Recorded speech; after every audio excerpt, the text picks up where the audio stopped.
President Trump ने fact बता दिया है और एंटायर वर्ल्ड को पता चल गया है कि इंडिया डेड इकोनॉमी है। तो भाई मर गया हो और लाश छुपा के रखी हो भारत सरकार ने, तो अब अगली मांग यही होनी चाहिए कि वो जो मृत पड़ी अर्थव्यवस्था है उसे सबको दिखाया जाए, क्योंकि अब तो भाई विपक्ष भी ये कह रहा है कि भारत डेड इकोनॉमी है। तो भाई साहब मांग होनी चाहिए कि हमारी डेड इकोनॉमी की जो पड़ी हुई लाश है, जो कब्र में बड़ी है, उसे निकाल कर लाया जाए। कहीं छुपा रखा है साहब आपने, हमारी मांग है अभी। अब ऐसे में वर्ल्ड इकोनॉमी के अगर हिसाब से हम बात करें, इमर्जिंग और डेवलपिंग एशिया के अंदर जो कंट्रीज हैं उनमें चाइना के बाद दूसरे नंबर पर इंडिया आता है। तो साहब आपके सामने है 30 टॉप इकोनॉमीज की बातें जो जीडीपी नॉमिनल के आधार पर हैं, उसमें इंडिया 5वें नंबर पर खड़ा है। इसके अलावा अगर हम परचेजिंग पावर पैरिटी यानी खरीदने की क्षमता के आधार पर बात करें तो इंडिया नंबर 3 पर खड़ा है। अगर लार्जेस्ट इकोनॉमी नॉमिनल जीडीपी के ऊपर अगर हम बात करें, 2020 में हम आकर के टिके इकोनॉमी में 7वें नंबर पर, 2025 में आकर टिके हम 5वें नंबर पर और 2030 में होंगे हम 3रे नंबर पर।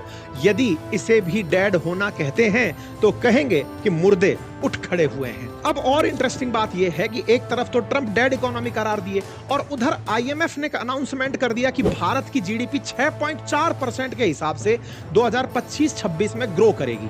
मतलब दुनिया के जितने भी देश हैं, चाहे चाइना हो, फिर अमेरिका हो, चाहे कनाडा हो, इन सब देशों से ऊपर तेज गति से ग्रो करती हुई इकोनॉमी अगर दिखेगी तो वो भारत की होगी। मतलब प्रोजेक्शन तो ये है कि इंडिया की इकोनॉमी 6.5% की दर से दुनिया में सबसे तेजी से बढ़ेगी। आंकड़े भी हैं, 29 जुलाई का आंकड़ा है कि इंडिया ने चाइना से ज्यादा फोन एक्सपोर्ट कर दिए इस साल। तो भाई साहब अमेरिका को हमने ज्यादा फोन बेच दिए। शायद डेड इकोनॉमी का प्रमाण होता हो।